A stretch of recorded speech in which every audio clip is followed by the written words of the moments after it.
ನಾವು ನೋಡಿದ್ವಿ maximum mass ಅಂತ ನಿಮ್ಮ ಅಭಿಮಾನಿಗಳು ಮಾಸ್ ಆಗಿ ಕ್ಲಾಸ್ ಕೆಲಸಗಳನ್ನ ಮಾಡ್ತಾ ಇದ್ದಾರೆ. ಒಂದೆರಡು ಉದಾಹರಣೆ ನಾನು ಹೇಳ್ಬಿಡ್ತೀನಿ.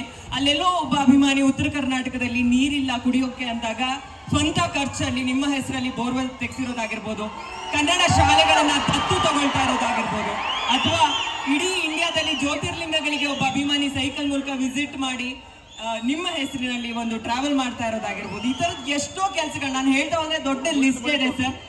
ಹಾಗೆ ಸೋಷಿಯಲ್ ಮೀಡಿಯಾ ಓಪನ್ ಮಾಡಿದ್ರೆ ಸಾಕು, ಪ್ರತಿಯೊಂದು ಹಂತದಲ್ಲೂ ನಿಮ್ಮ ಹುಟ್ಟುಹಬ್ಬ ಬಂತು ಅಂದ್ರೆ, ನಿಮ್ದು ಯಾವ್ದೋ ಸಿನಿಮಾ ಅಪ್ಡೇಟ್ ಬಂತು ಅಂದ್ರೆ ಅವರು ಟ್ರೆಂಡ್ ಮಾಡೋ ಅಂತ ರೀತಿ ಆ ಕಂಟೆಂಟ್ ಅನ್ನ, ಅದೆಲ್ಲದ್ರ ಬಗ್ಗೆ. ಮತ್ತೆ ಇವತ್ತು ಪ್ರತಿ ಜಿಲ್ಲೆಯಿಂದ ಫ್ಯಾನ್ಸ್ ಅಸೋಸಿಯೇಷನ್ ಅವರೆಲ್ಲರೂ ಬಂದಿದ್ದಾರೆ.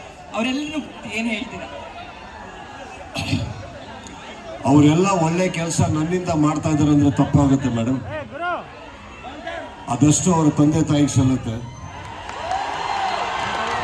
ಅವರ ಊರಿಗೆ ಸಲ್ಲುತ್ತೆ, ಅವರ ಸಹೋದರರಿಗೆ ಸಲ್ಲುತ್ತೆ, ಅವರ ಮಿತ್ರರಿಗೆ ಸಲ್ಲುತ್ತೆ, ಅವರು ಇರುವಂತ ಅವರ ಸರೌಂಡಿಂಗ್ ಅಟ್ಮಾಸ್ಫಿಯರ್ಗೆ ಸಲ್ಲುತ್ತೆ. ನಾವು ಬೆಳಿತೀವಿ ಅನ್ನೋ ದೊಡ್ಡದಲ್ಲ ಮೇಡಮ್.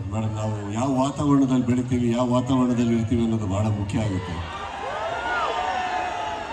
ಅವರು ಒಳ್ಳೆ ಕೆಲಸ ಮಾಡ್ತಾ ಇರೋದು ನಾನೇನೋ ಹೇಳಿದೆ ಅಂತಲ್ಲ, ನನ್ನ ಫ್ಯಾನ್ಸ್ ಅಲ್ಲಿ ಒಳ್ಳೆತನ ಇದೆ ಮೇಡಮ್.